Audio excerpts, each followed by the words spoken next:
Let's go!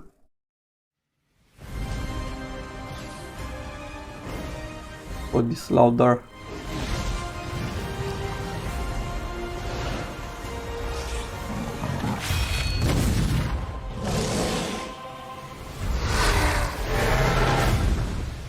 Nah. We all waiting for this. For the Alliance!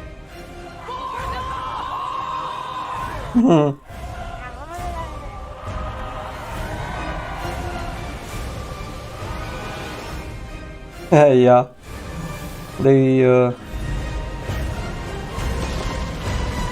old cutscenes. For Azeroth!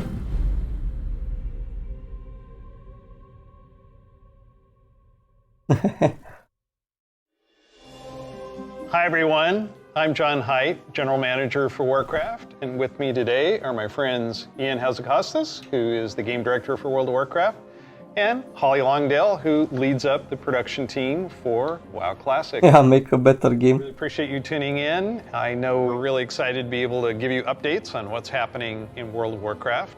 But first, I want to thank our community for all the feedback you've given us this year, and especially our Community Council. You've helped shape and influence the updates that we've done recently and what you're going to see in the upcoming year.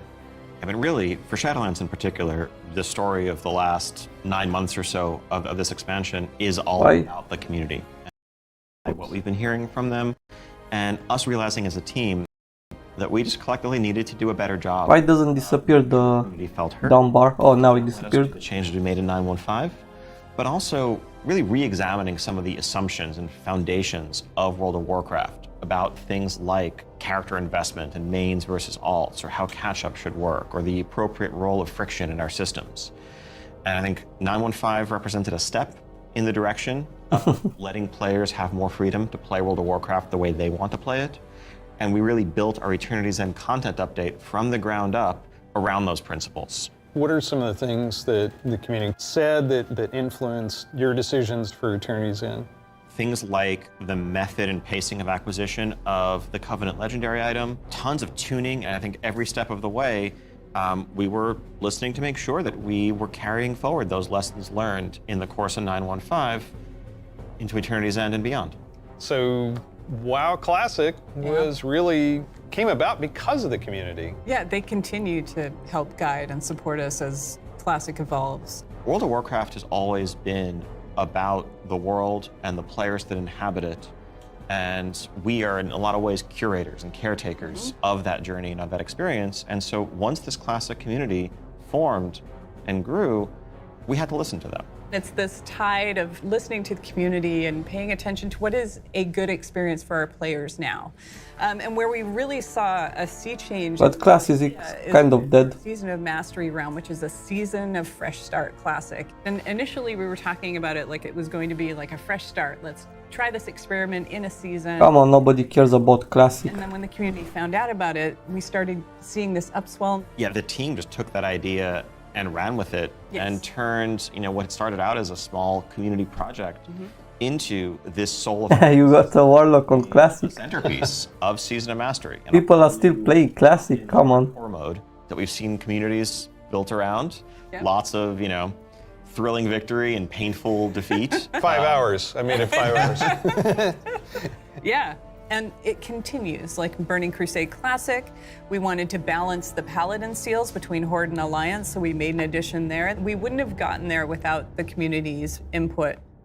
So, influence the community, you've got another update and pretty significant controversial change for this. Yeah, cross-faction play. Oh, almost like player. 5, which is on our public test realm now as a big centerpiece. Cross-faction. Yep. You're breaking with a 17-year tradition. Yeah, it's something. It was not an easily made decision by any means, and I think this is another one of those areas where really we try to take to heart community feedback and requests and ask ourselves as a team whether there's a way to accommodate such an earnestly held desire and still feel like we're being true to the roots of the game. I think players desire to play with their friends who might prefer a different faction, or to play with the faction that they more closely identify with, even though their raid group is elsewhere. It's really important for me. I play a lot of alts, and I love absorbing the story for Nothing is easy if it was everyone was doing it. Yeah, of course. factions. Is fantastic. At the end of the day, the battle cry is for the Horde. It's not against the Alliance. It's not death to the Alliance. It's about pride in one's faction. And I think there's a way to preserve that and even strengthen that while giving players the ability to make the same choice we've seen the greatest heroes make time and time again. I can't wait to do this. I'm seeing a lot of my friends that I never knew had a max level character in the other faction suddenly come out of the woodwork. And then, with these cross-faction groups, many of them are going to be diving into something new that we're doing to kind of cap off Shadowlands, a Season 4. Kind of a remix, a bit of a greatest hits, revisiting all of our raid zones across the expansion, bringing in some familiar older favorites into the Mythic Plus rotation. And we recognize this is kind of a closing chapter, a little bit of a send-off to Shadowlands. As everyone gets ready for what happens next, what will come next, want to give a fun new challenge for everyone to sink their teeth into. Really cool stuff for modern WoW players. I'm super excited about the gear upgrades that you're going to give me and the chance to go back and play some of those awesome raids. There's a lot to explore. Very exciting. Also, they will add old raids. In World of Warcraft, we're going to go back to Azeroth. We're going to a space with high fantasy. I mean, our fans have asked for this for a long time. This has been kind of the foundation of much of the lore of WoW. So without further ado, let's watch the cinematic.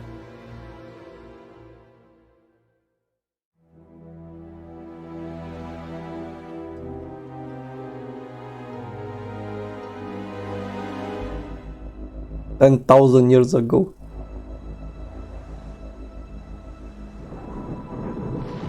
The world has been sundered. It cries out in pain. We must go to its aid. We entrust our ancestral home to you, the Watchers.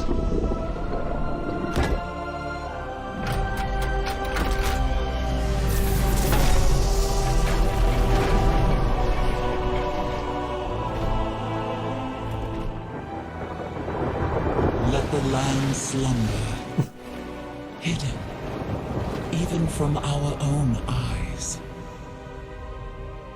You will feel our return in the waking of the land. Then, you must light the beacon of Tearhold, lest the path home be lost to us forever.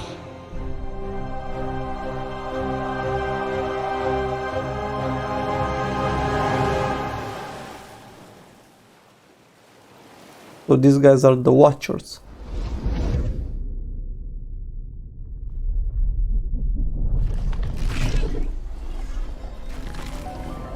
Oh no, they are back to life.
That's the king, but he is destroyed. So this guy is the only Watcher left.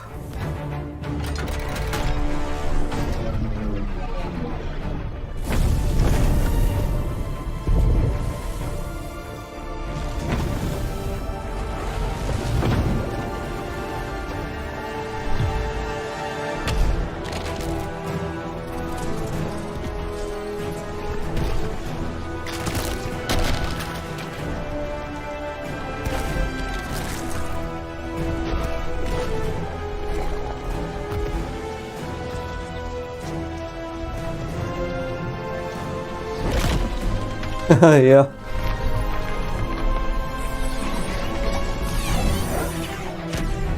Well, what is this guy doing?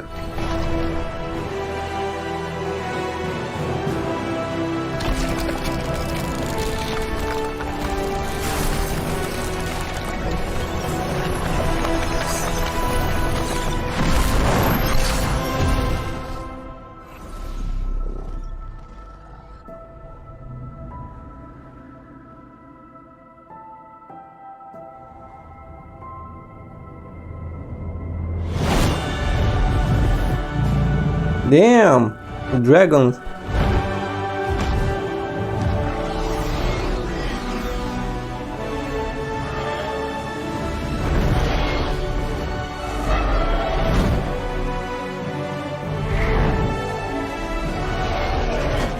And they are all kind of colors, all the colors. The world is healing. But her fate is yet uncertain.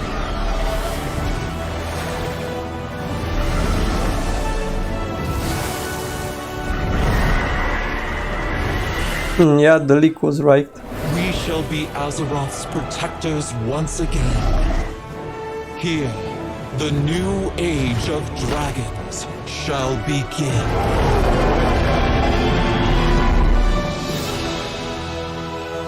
World of Warcraft Dragonflight, yeah.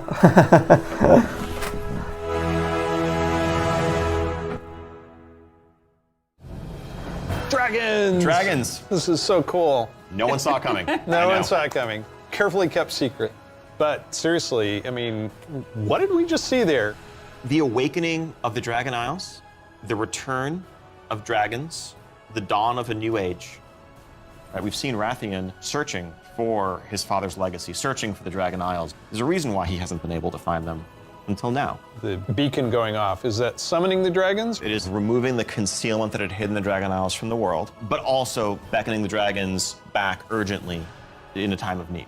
I assume pretty good variety of locales within the Dragon Isles? Yes. The Dragon Isles, as kind of standard for WoW expansion, consist of 5 zones, 4 standard leveling zones, and a new starter zone that we'll get to in a second.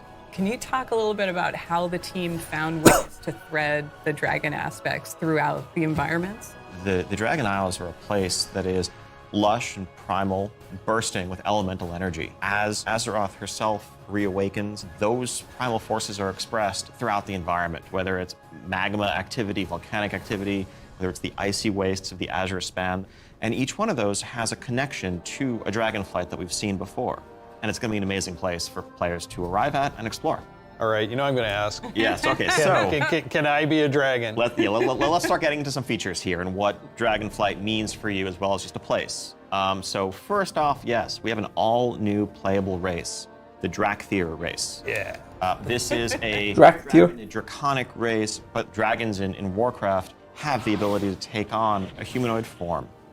Okay, a new race, a dragon. They have unique abilities as literally a dragon. That doesn't quite fit any of our existing classes. And so what we're doing is this is not just a new race, but it's also a new class. You know, Oh, so it's a race and a class. an allied race is something that we don't do lightly, but telling this expanded story so focused around dragons felt like the perfect time for it. So if you were a Drakthir, you would be an evoker class. Drakthir can only be evokers, evokers can only be Drakthir. And the reason why only a Drakthir could be an evoker is that an evoker is really combining the ability to call upon the magic of the different aspects with the unique physical gifts that a Drakthir has. The ability to actually take flight, do an Onyxia-style strafing deep breath over the battlefield, land on the other side, knock everyone back with a wing buffet, and then unleash your magical abilities. Yes, please. The evoker has 2 specializations. They're a hybrid of either range DPS or healer. And they wear mail armor. We figured, you know, with the new hero classes we've added over the years, we have enough melee, we don't need more of those. And also probably don't need any more leather wearers. The raid leaders are going to love you for that. Exactly. This is definitely a hero class. And so that means that, you know, like the Death Knights before them or Demon Hunters, they will be starting level 58, and then they're going to have a new starter zone. So they're going to have a slightly different journey into the Dragon Isles as opposed to the rest of us that are sailing there from other parts of the New starter zone. Can you talk a little bit about the customizations? Like what is going to be able to identify my Dracthyr character? Basically anything and everything. You know, skin color, hair color, jewelry, tattoos, other adornments. You can make this character the expression of your identity in Azeroth. New zone, new class, Yep. new race. Well, tell us about some of the system updates or features. So, of course, the new expansion brings with it, new systems, new features. I think in recent expansions, one of the things we've tended to do is really have these deep features that were closely tied to a specific expansion that would then get left behind as we moved on. And we've heard loud and clear from players that, it's kind of a bummer to start off every new expansion by leaving a large part of your character behind, by leaving a large part of your progression behind. So this time around, what we're doing is really pouring all of our energy into permanent revamps, overhauls, and improvements to World of Warcraft's core systems. Things like our progression systems, in this case, our talent system is something that we want to completely revamp. We want to take a look at our UI. We want to take a look at professions. So with the talent revamp and the arrival of Classic, did you learn anything about how our talents work? I think seeing a new generation of players play with those talents and work through those talent trees really underscored some of the things that, frankly, we lost when we shifted to the Mists of Pandaria style talents and beyond. A big piece of that was some of just the granularity, the feeling of getting a level and spending a point to customize your character to make yourself a bit better in some specific way. But also, that sense of hybridity that you could have. That's something that we've largely lost. And so the new talent system avoids directly pitting player power throughput choices directly against those sort of utility hybrid choices, because we know that there's always a right outcome there. And we also understand that there's a lot of strength in the flexibility of the modern talent system to let players customize their talents for a particular encounter or for dungeons versus PvP, and we don't want to lose any of that. So John, UI? Oh my God.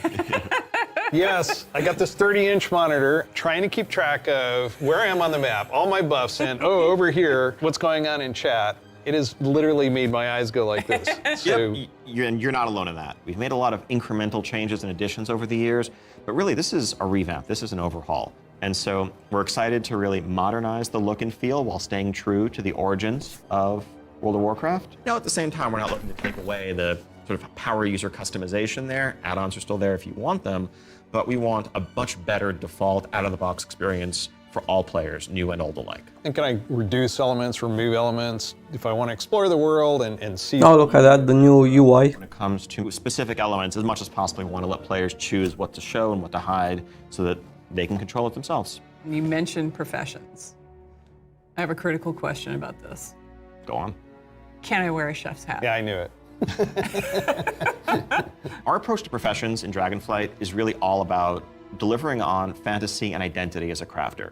And so if you want to be a serious blacksmith, if you want to be a great leather worker, we want to deliver the ability to invest time and energy into that, become a master crafter, be able to make items that are in demand, interact. Looks okay, but I hope it doesn't mess with my bartender Don. That is a new work order system to have a bit more convenience than just spamming trade chat all day. But if you are someone, you're not yourself a blacksmith, but you have a bunch of mats and you want them forged into a great sword, you can put that work order up, list your mats, offer a commission, and a skilled blacksmith can come along and make you the weapon of your dreams. Damn. Lift out one thing though.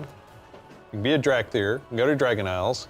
Can I have a dragon? What's the fantasy of dragons if not soaring over the lands? And so we're really excited to introduce a feature that we're calling dragon riding.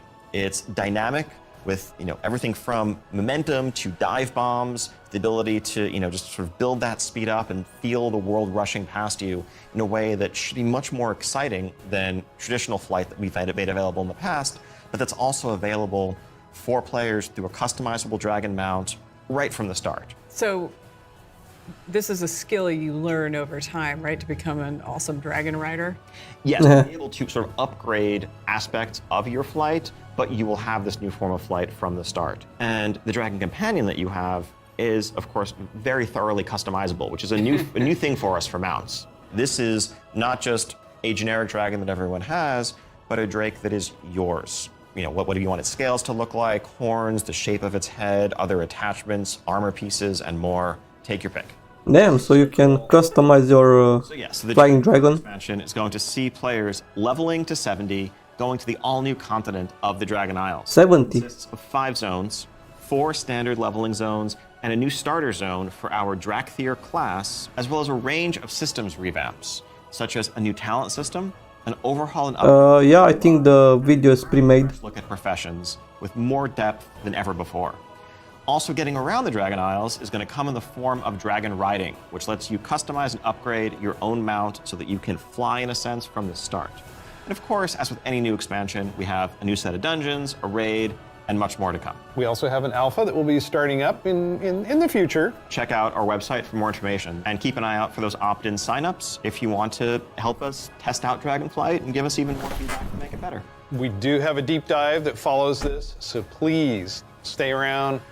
Classic players, we haven't forgotten about you. You could probably guess where we're going to go next. One of the all-time favorite expansions, Lich King. World of Warcraft. Let's watch the cinematic. Yeah, the Lich King. I think. Right? Forgotten. Of course. Did you think we had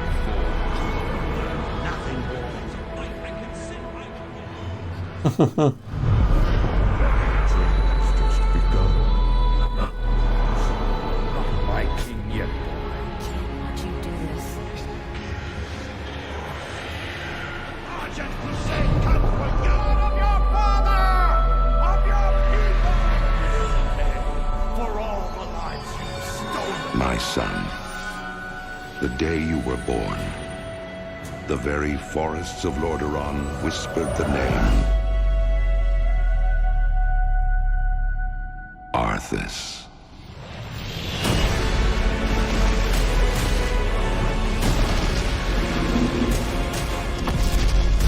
When my days have come to an end, Now this is an epic cutscene, shall Not- be king. not the Dragonflight.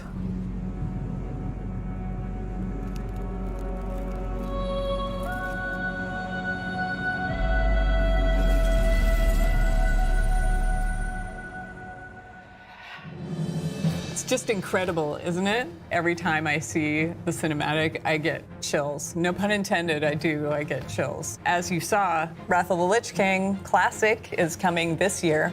It brings back so many memories. When you see that cinematic, what do you remember from Wrath of the Lich King? Anytime you want to talk about undead frozen dragons, how can you not go back to Sindragosa as the source? That was the first expansion I played with my youngest son. So I can remember on that platform, black goo and chunks of ice falling off and having to repeat that battle with the Lich King. But when we finally downed him, it was such an incredible moment. He jumped up out of his room and I jumped up out of my office. We're like, yeah, did it. So it's a very lasting tale for me.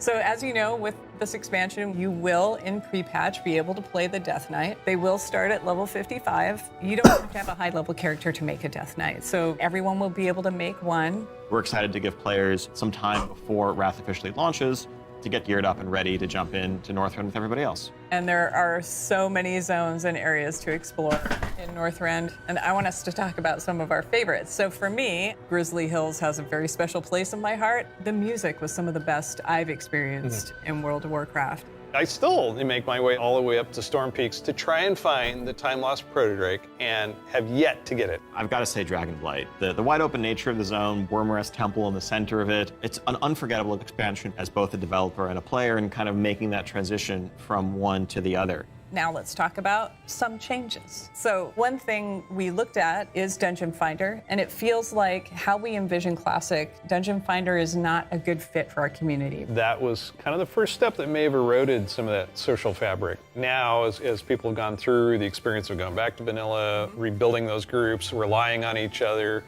not wanting necessarily a random participant just to show up and then leave. Yep. Yeah, that makes total sense. But today, you can do that in Shadowlands. You'll be able to do that in Dragonflight. It's a self-selected group of people who specifically want that different experience. Yes. Let's make sure that's what we continue to give them. That leads right into arena teams. In Burning Crusade Classic, So we listened to the community. And I have played a lot back in the day, preferable, Lich King. better experience for It was the expansion when I started playing World of Warcraft, Barbershop, which allows you to customize. and I really played a lot. We're going to be adding a few more options that were not existing when Wrath launched. But also there's another side of this where we are not going to charge a real money fee. It was a paid character customization fee, right? Yeah.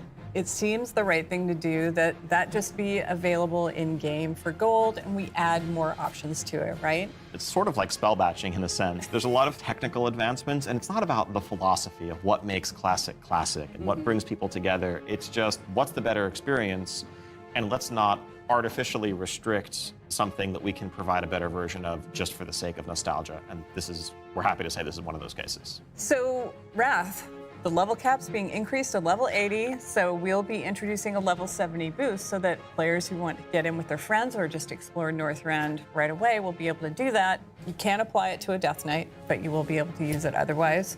And of course, we have Inscription, a whole new profession, so we're really excited about that. Yeah, and as we continue this road to Wrath, we're going to be looking to getting a lot more feedback on beta, and we'll make changes as we need to. Such an exciting time to be playing World of Warcraft. We have the return of the Wrath of the Lich King. I like that. And taking us somewhere new with Dragonflight. We're so excited to be able to bring these adventures to you. Don't forget, there's a deep dive on Dragonflight where you're going to get a lot more information. Thank you so much for spending this time with us, and we'll see you in Azeroth. And we'll see you in Northrend. That's it. Dragon Isles. Deep dive starts now. Oh, okay.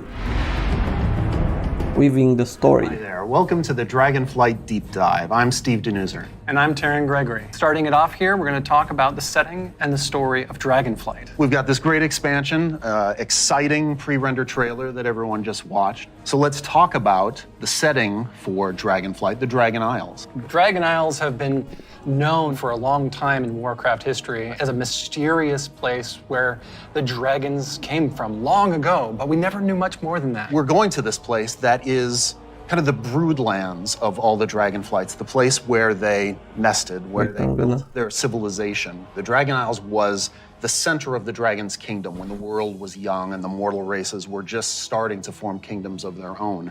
But when the Legion invaded for that War of the Ancients, that sundering that resulted from the explosion of the Well of Eternity, broke the world. Literal sundering of the continents of Azeroth. And because of the breaking of the world, that magic kind of drained away and the land went dormant. So they had to leave the Dragon Isles behind. And as we saw in the pre-render, they left behind some Titan Watchers to look over the land. And when someday they hoped that elemental energy would resurge once again and draw the dragons home, reestablish their kingdom. And that's when the message goes out to the flights and they feel it in their bones. Now it's the time for the sky to light up with the colors of the aspects once again, and for Alex Straza and the others to come home. But the land has changed a lot in all these thousands of years they've been away, and some very old threats have awakened as well. We're looking into the culture of dragons as they exist in Warcraft. Dragons as we know them today were very different in the early past, the early history of Azeroth. They were much more primitive, much more savage, what we now know as proto-dragons. And then some of the dragons were empowered to become the aspects. The green flight, red flight, blue flight, bronze flight, black flight, each with unique powers and with the ability to protect the world in different ways. These pillars of draconic power appointed to defend Azeroth from threats within and without. Dragons used that power both for good in the case of most of the aspects, but also for nefarious reasons in the case of the Black Dragonflight led by Neltharion, who would become Deathwing. And what we will find in Dragonflight is that some of these ancient divisions run deep. And so it begs the question, where do we go from here? If this is an opportunity to reclaim their legacy, to be the protectors, as the cinematic mentioned, that they once were. To do that, they're going to need the help of our heroes, our players, to come to the Dragon Isles with them and face some of these reawakening challenges, because it's not just that this land is peacefully waiting for the dragons to return and reclaim it. There's those old enemies that have awakened as well. Yeah. One of those being a race of kind of elemental half-giants, the Jarden. The Dragon Isles isn't just populated by dragons or just by the Jarradin. There's also many other occupants here in the Dragon Isles that have been here either just recently or for a while, including a fan favorite coming back, the Tuskar. That's going to be awesome. And the We've got Tusk. other cultures there as well in the Dragon Isles. We're going to find out about a civilization of centaurs that predates the ones that arose on Kalimdor much later. And some of our favorite characters that we've seen over the last few expansions, such as Rathian. And whether he's ready to step up into a leadership role, or if there are other alternatives out there that would be better suited to the job of being the aspect of the Black Dragonflight. I think one thing the players are going to be really excited about this expansion is the new playable race, the Drakthir. That's right. And this is something that Neltharion, before he was Deathwing, before he went full crazy world dragon, that he put into motion. Neltharion saw those primalists that were kind of breaking away from the aspects and what they wanted. And so, in those first experiments, he took the essence of dragons, their strength, their nobility, their wisdom, and he combined it with that scrappiness, that adaptability that the mortal races had. And he wanted to use that to create the ideal soldier in his mind, the Drakthir.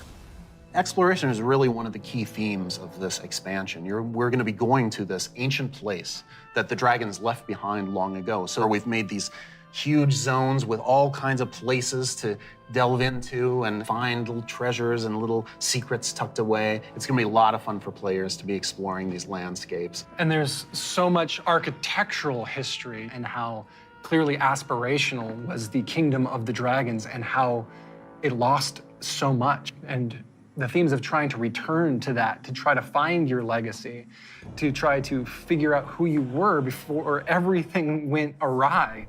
But there's questions, thematic questions of what does it mean to be true to your legacy? Are we going to repeat the mistakes of the past? The dragons have had to learn those lessons just like the mortal kingdoms have had to. And I think that's one of the reasons why the dragons see this now as the time that they have to return and they have to step up once again as protectors of Azeroth. We're helping the dragons because the dragons have helped us in the past too. So by using the Explorers League and the Reliquary together, that allows us to delve into some of that history. And when I look, upon the Dragon Isles and all of its visual splendor, I get so excited for the prospect of a truly Azerothian adventure alongside Kalecgos, along with Rathian, Ebonhorn, with Ysera's daughter Marithra, as each one of them is trying to find their own flights.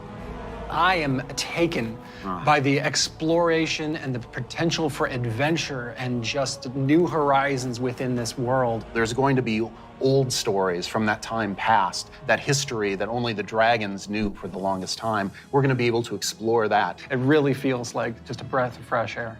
So now we're going to turn things over to some of our colleagues who will take you on that deep dive into the locations and the features of Dragonflight. Okay, let's see. Hello, I'm Stephanie. I'm Josh. I'm Jackie. And I'm Gary. And we're part of the teams that are building the first two zones that you'll encounter in the Dragon Isles, the Waking Shore and the Onaran Plains. The very first zone in Dragonflight you're going to come to is the Waking Shores. It's wild, untamed land. It's waking up around you too, and the elements are just going crazy. The art team again has hit it out of the park. You'll see like a lava mountain flowing in through the beach, giant proto-dragons swooping down, gobbling up members of your expedition. We have such rife opportunities to show elementals rising up because of the crazy magic that's flying around. The one of the things I love is just how you get to the Dragon Isles, right? So you're gonna get on your boat in Stormwind or Orgrimmar, and the first thing you do is sail between like the dragon ruin architectures. The boats come right alongside each other. You can jump from one boat to the other and just start causing havoc on the other faction's boat. For those who love PvP, this is a great opportunity for war mode. It's free for all out there. It's gonna be great. But it's okay. There's an innkeeper on the beach so that if you're in that situation and you don't want to be in war mode anymore, you can just hop out right there. The Reliquary and the Explorers League are working together. The Horde and Alliance are sending an expedition together. It's not the military, it's not the soldiers. This is the scientists, the settlers, exploring this new land. So it's a lot more optimistic tone. One of my favorite things about the Waking Shores is the Red Dragonflight, led by Queen Alexstrasza, the Lifebinder. They have the mandate of nurturing and protecting all life, which means Horde and Alliance, Gorloks, trolls, everybody. So they take that duty seriously. When the Horde and the Alliance come to the Waking Shores, they want to be there to help guide the people through the new land and welcome them. But they're not the only one in the Waking Shores. We have the ancestral home of the Black Dragonflight there too, which has fallen on tough times since Deathwing's descent. And so Rathian's coming over to the Isles with us, and he's gonna try and come to terms with the state of the Dragonflight, which is a few loyal Draconids and Dragon Spawn trying to hold their ground. What can the future of the Dragonflight be if it's just Rathian? Because it's not just the dragons that are coming back to the Dragon Isles, but also their longtime rival, the Jarden. I love the Jarden so much. They're half giants that wield the power of magma. And when the Waking Shores and the Dragon Isles went to slumber, they also slumbered. They're back now, and they are ready to raise chaos. Yeah, they're massive. They're riding giant lava mammoths, parading around, just stomping on your face. And they were the enemies of the Dragonflight for so long. They fought against the Red Dragonflight, hunted dragons down, and they're really taking this opportunity to rise up. As the Red Dragonflight have the mandate of nurturing life, they don't want to just stomp out the Jarden completely, but they want to make sure that they don't have the power to affect those around them negatively, to make sure they don't go on a rampage and destroy the ecosystem that has been created here. And so those are awesome things in the Waking Shore, but Steph, there really is only one right answer for the best thing in Waking Shores. Let's see what's the hour. This is true. Ducks. We finally have What? webbed feet hooligans in our game. We cracked the technology. They We've can got them figure in. it out. They Yep. can fly. You should. Ducks. It's going to be awesome. The Onaran Plains come right after the Waking Shores. It's so breathtaking at first glance. The Onaran Plains are big, wide open plains. And the player is going to be constricted a little bit, and then you see this big contrast of a zone. We don't always get that opportunity, that cinematic moment where the player can have a framed view when they see this area. Come out and you got that postcard shot love of that. the plains. And then you see this giant fire proto-dragon breathing fire and a herd of centaur like harpoon down the proto-dragon and crash into the ground. And the first thing you get to do is go help them kill the proto-dragon. Like, how cool is that? Who is Onara? Onara is the wild god of the wind. And she's appeared before as like this big spirit eagle. She's the one who guided the centaur to the Dragon Isles many, many years ago. She blessed them, took their caravan across, and then showed them the plains. Our fun at the beginning of this expansion was exploring the culture of the centaur. The centaur are these mighty, awesome hunters that, back when they first came to the Dragon Isles, they fought the green dragons all day long. Eventually, they realized that we're strong, you're strong, maybe we should stop decimating each other's people. We'll make peace, we'll make an agreement. You guys hang out in the groves, and the centaur will hang out in the plains. But now, the dragons have been gone for 10,000 years. And the centaur have come so far since then. And they've been here, and they've been existing and developing their culture. They all came over as one clan led by the mighty Maruk and Tira, and they founded a new life here. So if you want to get across, you have to follow their rules and their traditions. You have to earn their trust. You are the first outsiders to come in generations upon generations. The centaur might rule the open plains, but the green dragons make their home in the groves. And those groves are absolutely gorgeous. And how great a job it is that we have where I can take all of this beautiful artwork and build these beautiful fantasy groves, high fantasy. We want to do lots of things with an open plain, and we want to be Oh, hey, Wouter. with that. But Yeah, I saw Discord. training ourselves by letting the zone sing, letting the horizon tell the story. We certainly couldn't have done that in the vanilla WoW. No, definitely not. The zones are so big and you can see so far, especially in Onaran Plains. So we talked to the engineers and we actually increased that distance. It spurs you on to want to adventure and look through the zone and explore it. The interesting thing for me is we have all these conflicts with the dragonflights. There's missing dragons, there's battles, there's so much crazy stuff happening, but that's not really all we're doing. There's so much extra fun activities for people to do. And the greatest thing is that you need to figure out exactly what's going on and help solve all the problems that are just sprouting up everywhere. We're just really excited to tell a story that's grounded in Azeroth and exploration. There's so much more to talk about. But now we're going to have some folks talking about the next two zones that players are going to experience in the Dragon Isles. Azul Spine and Taldrassus. Hello, everyone. My name is Kate. I'm Christy. I'm Kate. I'm Sean. We're going to talk today about Valdrassus and the Azure Span. So Azure Span is going to be the third zone that players adventure through, and it's one of our biggest zones that we've done in the Dragonflight, maybe even to date. We knew it was going to be like the largest visual elevation change, and it really started with this great concept art. When we first were taking a look at the design, we kept coming back to one of our favorite Wrath zones, which was Grizzly Hills.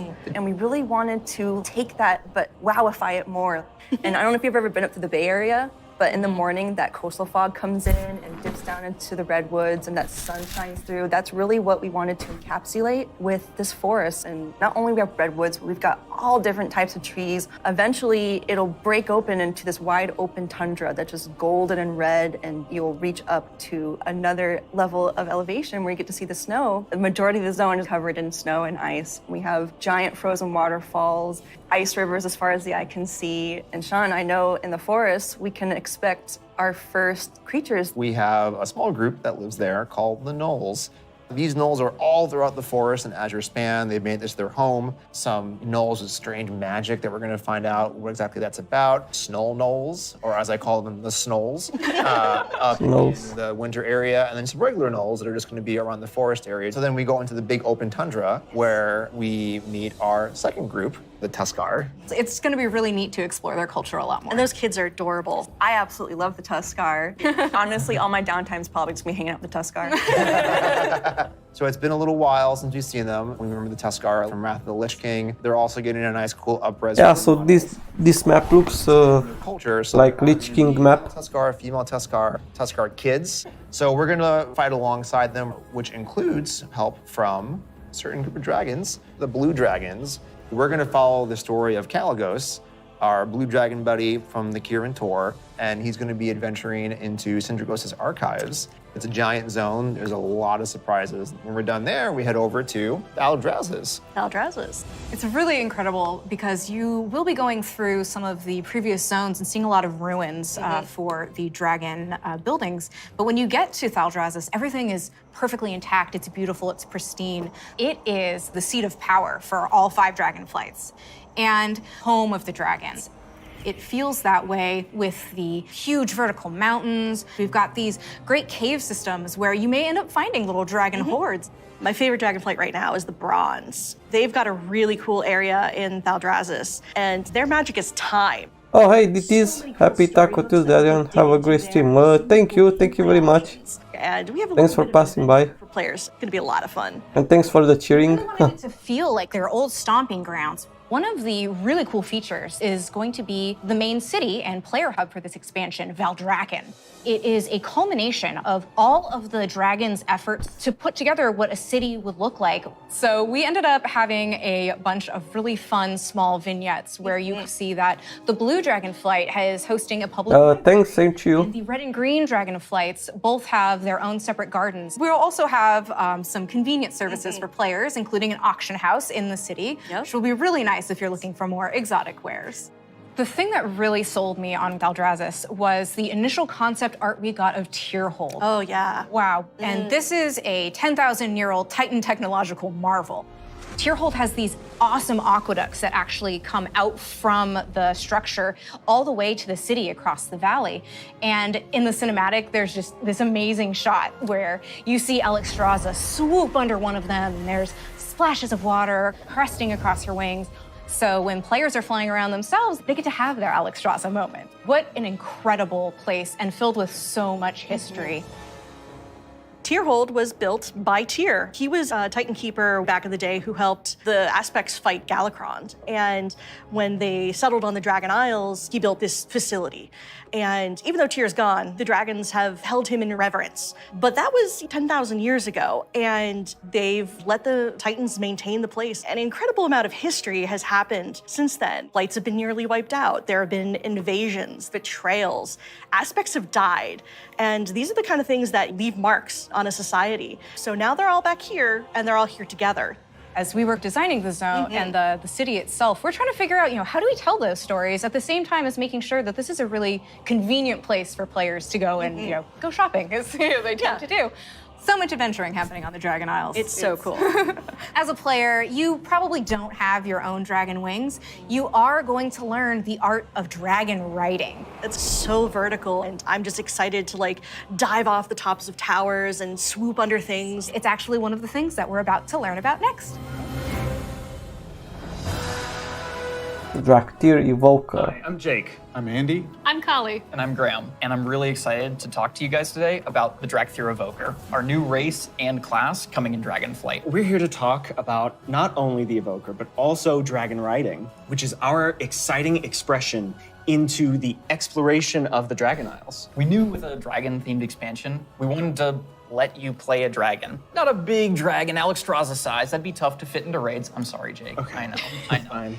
But a draconic humanoid. So the Draktyr, created by Neltharion. And like our other hero classes, you get to choose if you want to start on the Horde or Alliance side on character creation. So let's talk a little bit about the Evoker, the class they can be.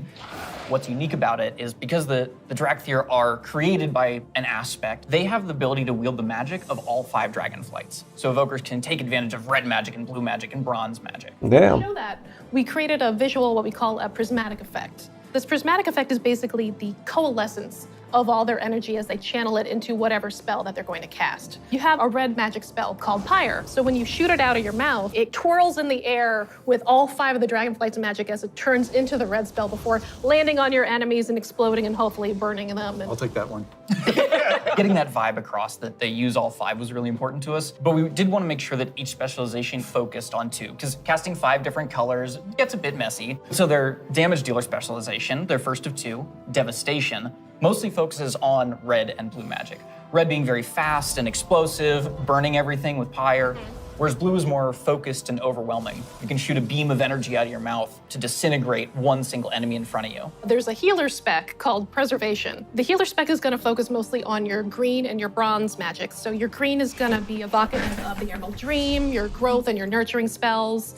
And then you have your bronze magic, which is going to be more timey-wimey. So you get to heal a wound faster. So in addition to the visuals and the animation, which all make you feel very powerful, we really wanted the player to have a physical connection to the cast. We have a new type of spell called Empower, where when you actually hold down the button on your keyboard, it charges up the spell. The longer you charge it up, it might do more damage or hit more targets depending on the spell, but it gives you this really physical connection and control that's new for World of Warcraft and I think is feeling really, really good. We have some great animations. Thank you, Andy. Your team. You love it, Andy. You feel physical when you're casting your spells. You can actually fly around the battlefield and cast while you're flying. Raining fire and death from above. It's great.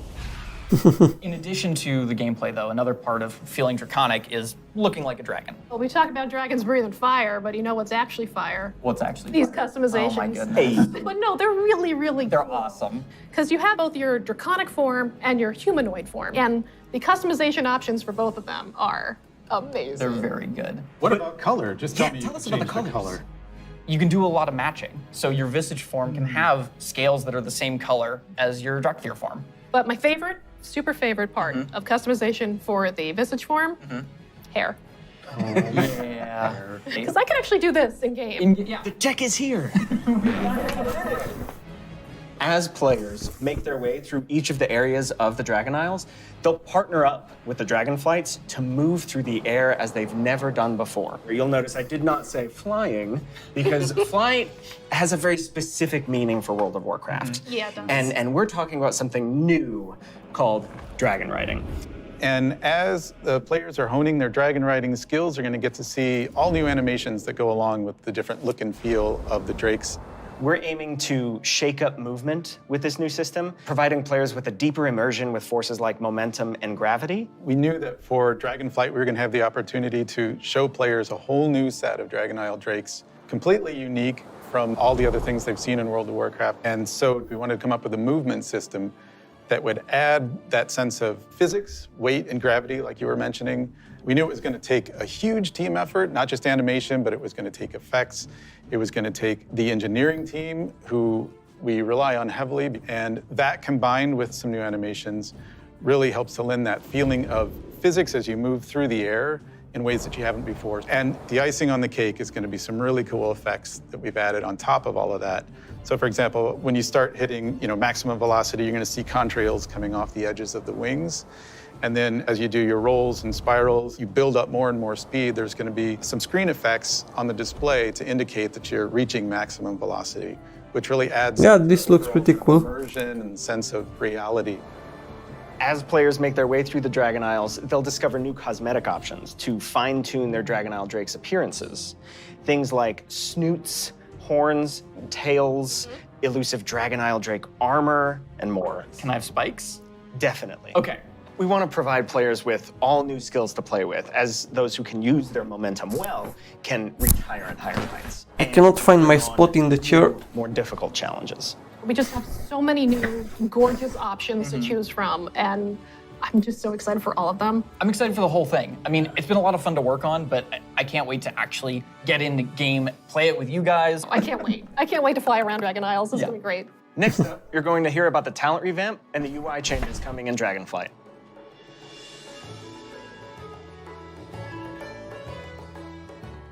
Hello, my name is Brian. I'm Crash. I'm Jay. And I'm Laura. We are very excited to share we are finally revamping the WoW HUD UI. And it is also time for a major revamp. This guy is a man. I have a big question for the group. How long Man do you think dressed it in took for us to finally revamp the WoW HUD? Your spot has been taken by yeah. Close, 18 years. 18 years. Wow. You know, technology has changed a lot since we made the UI back in 2004. Now you have like bigger monitors, and we have better dev tools to work with. So it makes sense to have the revamp. Oh, hey, Bacon. Also, if you look at the game today, the art evolved beautifully over the I'm years. good, thanks. And if you look at the HUD looks like it got frozen time.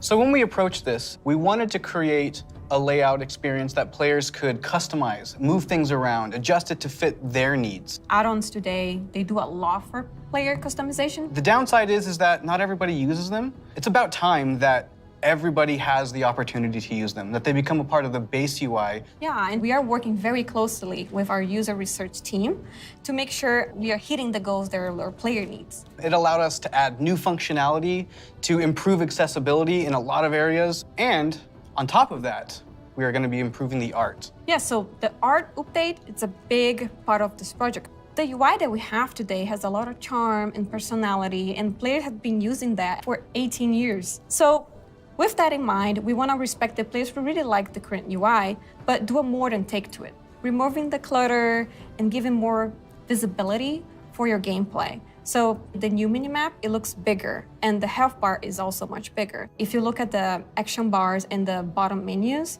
they have less head frames, and it can really open up your gameplay, so you don't have a lot of your UI in front of you. And of course, we want to find iconic pieces from the current HUD, but we want to bring it back in a nice way. So we for sure updating the Griffins. They look so nice now. And the Horde, don't worry, we got you. We're going to have your version as well. So let's talk about the edit mode. We are putting a mode in that will let players move various HUD elements around on the screen. So yeah, the monitors are good. Corner all the way over are looking nice. or if I want to bring my action bars from the bottom and kind of put them more in the center by my character, those are all things that I'll be able to do? Absolutely. And each of those different components will have various sets of options that you'll be able to work with. They'll be able to save it, edit it, copy it, name it. Also, it'll remember which spec you're in. So if you're someone who jumps around a lot, as you switch, it will switch to whatever HUD layout you have for that spec. This is an ongoing project. We're going to keep working on it. So we really want to hear back from you. A project that we're all excited about that we've been collaborating a lot on is something that's pretty UI intensive, and that's the talent system. It hadn't changed in a long time, like you said before, and we really started with how can we have players have more choices? This guy is a man or a As woman? you level up, they give you a new spell or a new ability, something that kind of makes you stronger, but it's determined by the designers. We decide the order. Yeah, we started looking for a system that would give players a much wider set of options. And after looking at all those things, what we really returned back to was the idea of trees. But it's actually two trees. We have a class tree that offer different class utility, and then we have a spec tree that is focused on performing your role, whether that's damage, tank, or healing. Can I just jump in and say that I personally am super excited about having trees come back.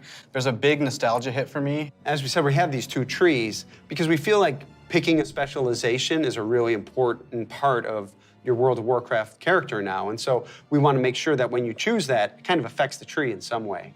Yeah, as soon as you open your talent tree, you'll see something new.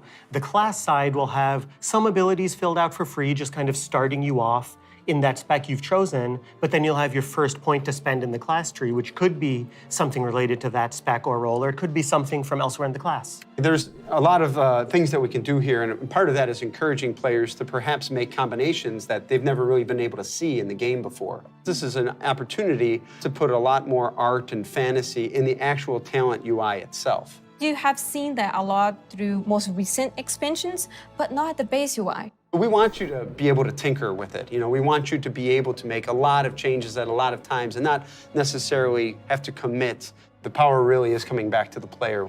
It's not something we want people to feel lost. Okay, so, And so the specialization will be the ability to change these talents at the same kind of frequency. the talents will be in the form of a tree. Cool players, when you see trees this time, just think, yeah, I'll go from my raid night to my arena match and figure out what I think is the best for both of those. And that's a process we want to make really fluid. So we're building a save load feature that lets you create your build, name it, save it, and then load it up very quickly and freely. Talents were really about the breadth of options. We've made all these different cool things over the years, but when are they at their coolest?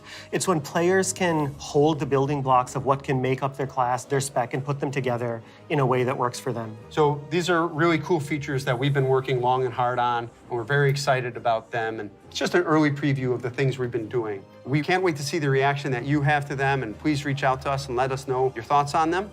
And next up, we're going to talk about professions in Dragonflight. Yeah, this video is pretty long. Hi, I'm Joanna. And I'm Eric, and we're going to talk about our plans for professions in Dragonflight.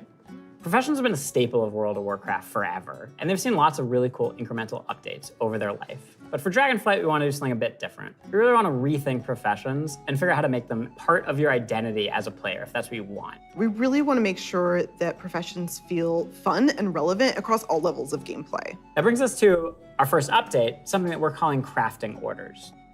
If you want to have something crafted for you, but you don't have the skill or the right profession to do it for yourself, you can have it crafted through a crafting order.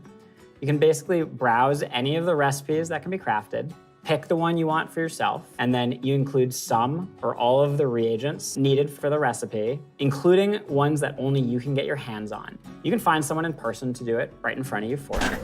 Or you can also go to an NPC and using an auction house-like interface, send the order out. If you're doing this, you can pick, do you want to send the order to anyone, sort of a public order, or do you want to only send it to your guild, or to a specific other player? Maybe it's a friend who you know will be able to craft the item really well for you. If you are really dedicated to your craft, you're going to be the best at what you do. One of the coolest things about this is the item you had crafted can also be soul-bound. In the past, you could only get your hands on crafted soul-bound items by having that profession yourself. Now anyone can have them crafted for them, which is really neat and really expands the number of items that we can provide that are really powerful because everyone can have them crafted through the crafting order system. This is also really cool because it means as a crafter, you can start building your client base. People are going to come back to you to get certain items. Maybe you're the best at making it, or you always throw in a little something extra. You're also going to be leveling up your profession. It's going to be really great. So the first time you go to craft, you're going to notice a lot of different things, but probably the biggest is the introduction of quality, both to your crafted items and your gathered reagents. Quality works in a pretty simple way. If you craft something that's a higher quality, it's just going to be better. For a piece of gear, that probably means a higher item level. If it's, for instance, a potion, that might mean a more powerful effect at a higher quality. And we're doing a lot of new things in the UI. We've put a lot of work into it to make sure that the professions feel really special and unique. And another thing you might notice in the crafting UI that's new is the introduction of stats, specifically to your professions, both crafting and gathering. And this is another sort of major input into quality. Probably the biggest source of your ability to craft items at a higher quality is through crafting specializations. We've had crafting specializations in the past, as far back as original World of Warcraft. With Dragonflight, you can go out and earn specialization points in a whole bunch of different ways. So maybe you find an old book on a bookshelf in a ruin somewhere, or a hermit in a cave who can teach you a little bit about your profession. So let's say you're a blacksmith. You might decide that first you want to become an armor smith, And the more points you spend in armor smithing, the better you're gonna get at crafting all armor. This also means that if you specialize one way, other people in your guild may specialize in a completely different path. So this means that your guild could have several top blacksmiths and everybody's providing something unique and valuable to the team, which is really cool. Now that reminds me of another update. We're actually adding crafting tables to all the different crafting professions. We're gonna take those and we're gonna put them all in the main city of Valdrakken. And you're gonna go in there and you're gonna get to see all the different players crafting their items at their cool crafting tables. Yeah, it means you're gonna walk into the city and you're gonna see like all these alchemists huddled over here, and you're gonna see all these blacksmiths over by the forge. There will be other players filling orders or grabbing orders. There's gonna be a whole new crafting area that's gonna make you feel really part of the world. It just seems like a much more lively area than it has in the past. What I'm most excited about though is the gear. We're introducing new types of gear for every profession. And when you go to say mine and node, you're actually gonna just switch into that gear. It's gonna be really great. You're not gonna have to carry that stuff around in your backpack anymore. Nice. There's actually gonna be dedicated slots for each of your pieces of gear. But I'm a numbers guy, I love progressing. All pieces of profession gear will have those special stats that we mentioned before on them. And as you get your hands on better versions of the gear, it's really gonna help you get better at your profession. I can't wait. Thank you for tuning in to the Dragonflight Deep Dive. You've heard a lot about the content and changes coming in Dragonflight, and we've got a lot more in store for you in the coming months. Until then, we'll see you in Azeroth.